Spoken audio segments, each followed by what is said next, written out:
Merhaba arkadaşlar. Küba'nın olimpiya şampiyonu, dünya şampiyonu boksörleri Lara Guillermo Gamboa. Geçmişteki bokslarına baktığımızda arkadaşlar, geçmişteki boksuyla şimdiki boksu arasındaki farka baktığımızda gerçekten arada çok büyük bir fark var. Bu boksörleri gerçekten ringde yakalamak çok zor. Bu boksörleri ringde vurmak çok zor. Çünkü ayakları çok iyi olan boksör, mesafeyi çok iyi ayarlayan boksörler, nereden nasıl vuracağını bilen, yumrukları kolay kolay hedef olmayan kaliteli boksörler. Bu boksörlerin arkadaşlar şimdi baktığımızda düşüşleri, tabi yaş faktörü var, birçok şeyler var. İşte bunlardan en önemlilerinden bir tanesi hızlı bir şekilde kilo almaları, hareketlerin giderek yavaşlaması. Tabi doğru antrenörler çalışırdır, çalışmazdır, orasını bilemeyeceğim ama şu bir gerçek. Daha önce Guillermo'nun Lapa vurduğu bir antrenmanı seyrettim. Lapa vurdururken antrenörü sürekli Guillermo'ya hata yaptırıyor. Yani sürekli tekrar yapıyorlar. Uyumsuzluk. Yani bunun gibi birçok faktör. Bunlar boksörlerin geriye düşmesini. Belki bu boksörler sadece kendi antrenmanını yapsaydı, kendi bildiği boksla, Küba'daki boksuyla, kimse belki işlerine karışmasaydı veya tekniğine, taktiğine, belki bu boksörler hiçbir zaman bokslarında herhangi bir değişiklik olmayacaktı. Ama dediğim gibi işte farklı antrenörlerle çalışmak, işte farklı antrenman metotları, işte Kübalı boksörleri biraz geriye düşürüyor. Tabi arkadaşlar, Küba'nın dünyada bir ismi var. Küba boksunun bir ismi var. Küba'da kim boks yaparsa yapsın başarılı olmama şansı çok az. Çünkü Küba'da boksta başarıyı Kübalı ortam tetikliyor sizi başarılı olmanıza. Çünkü her yer boksör, her yer spor salonu, boks salonu. Tabi oradaki insanların da ekonomik olarak çok iyi bir durumda olmaması, çoğu gencin spora yönlenmesi, özellikle de boksa, Küba'yı boksta farklı bir yere getiriyor. Dediğim gibi Lara Guillermo Gamboa, Küba'daki bokslarına baktığınız zaman nasıllardı? Yani daha ringde hareketli, daha çok oynayan, daha çok yumruk atan boksörlere şimdi baktığımızda ayakları durmuş bir vaziyette. Gerçekten işler acısı. Çünkü şöyle, yani bu Lara Guillermo Gamboa kesinlikle ringde durmayan boksörlerdi dediğim gibi. Ama son maçlarına baktığımda ayakları oynamayan, daha az yumruk atan, çok çabuk yorulan Gamboa, Guillermo, Lara'yı görüyorum, maçlarını izliyorum. Eğer ki bu boksörler fazla kilolarından biraz taviz vermezlerse gittikçe zaten geri düşecekler. Özellikle de Gamboa baktığımda aşırı kilo alması, kilosu ağırlaşıp yumruk atamaması, çabukluğunun gitmesi, ayaklarının durması Gamboa'ya üst üste yenilgiler getirdi.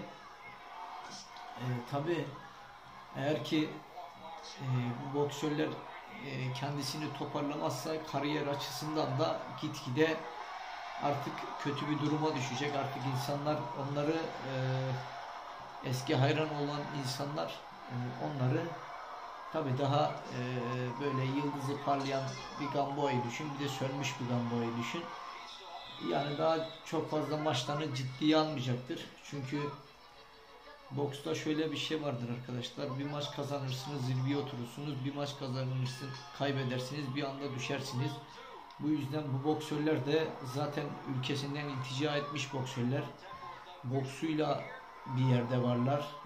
Çünkü bokslar olmasa gerçekten dediğim gibi kimse umursamaz.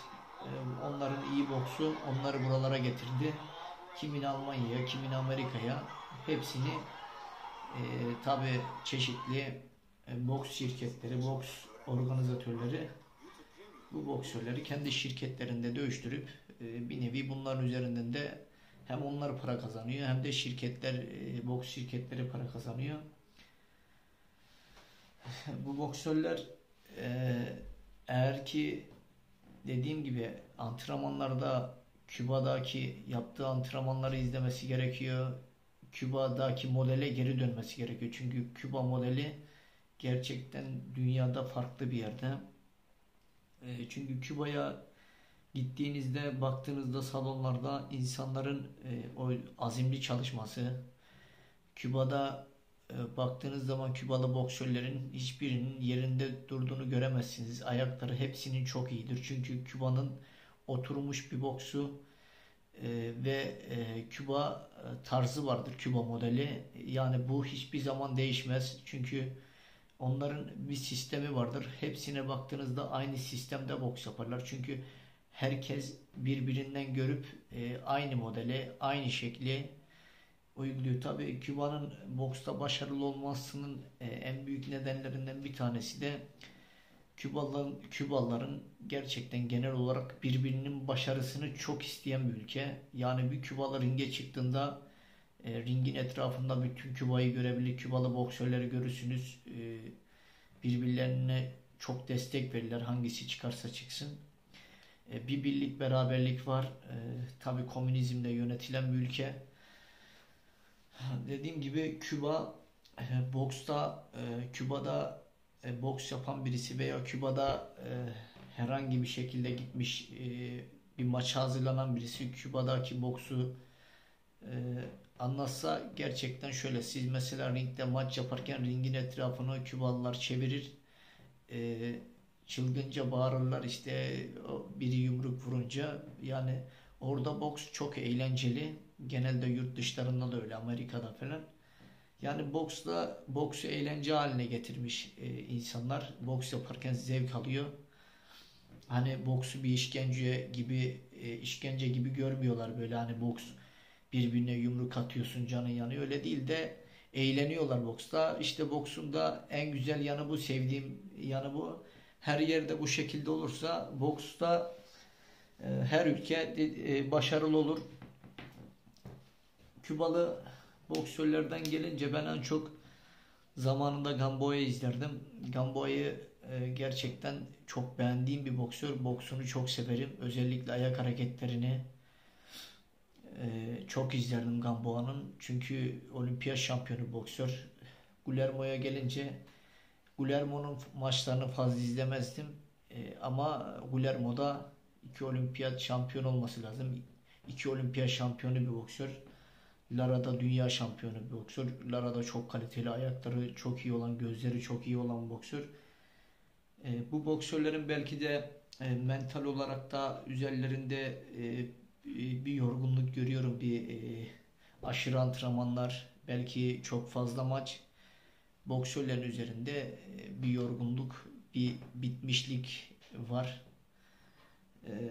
Onlar ya iyi bir dinlenme süreci geçirecekler veya iyi bir antrenman kamp süreci, tekrar toparlanıp eski yıldızı parladığı anlara dönmesi gerekiyor. Çünkü yaşları da çok fazla ileri değil benim bildiğim kadarıyla.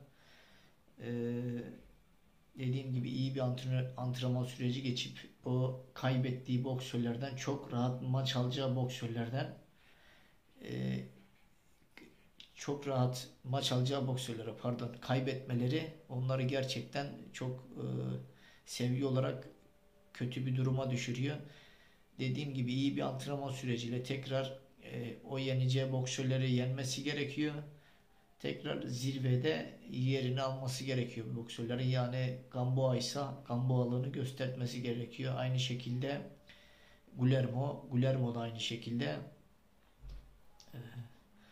Umarız tekrar bu boksörler toparlar, yeniden eski bokslarına geri dönerler. Yeniden çok fazla ayak hareketleri, çok fazla yumruk atmaya başlarlar. dikkatini toplarlar.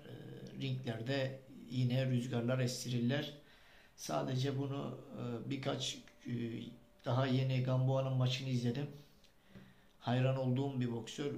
Bu şekilde yenilmesi gerçekten beni az da olsa üzdü.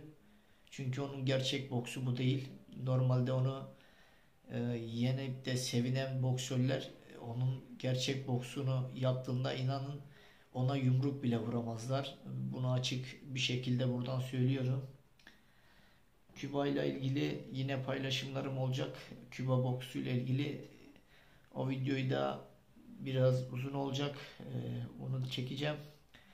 Bazı boksörlerle ilgili de açıklamalarım olacak. Tespitlerim var. Gözlemlediğim boksörler var. Maçlar olup biten boksörler var. Onlar hakkında da konuşacağız. Zamanımız yeterince var. Şimdilik bu konu hakkında arkadaşlar söyleyeceklerim bu kadar. Bir sonraki videoda tekrar görüşmek dileğiyle. Unutmadan kanalıma abone olup beni desteklerseniz üst sıralarda YouTube'da beni görürsünüz. Daha çok kişiye ulaşırız. Şimdiden beni izleyip zamanınızı ayırdığınız için çok teşekkür ederim. Hoşça kalın, sağlıcakla kalın.